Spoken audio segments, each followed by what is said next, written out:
like a letter written to a friend I had not met. Chapter 3. The Threefold Word. The house waited with its back broken, its spine in the air.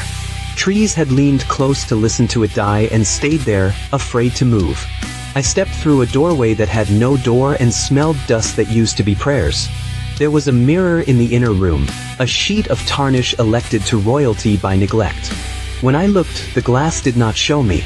It showed a room where the walls were closer and the light redder. I raised my hand.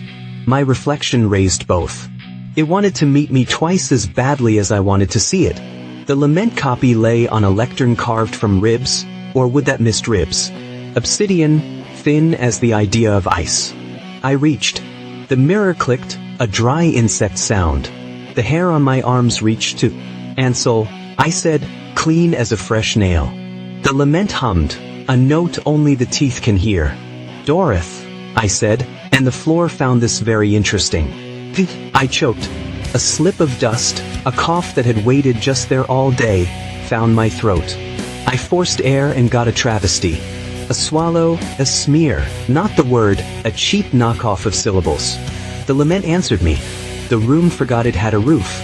The more outside lifted like the skirt of a drowning woman. Bones sifted upward, clicks piled on clicks, an abacus of the dead suddenly consulted. I grabbed the Lament and backed toward the door. The mirror rippled and spoke with my mouth.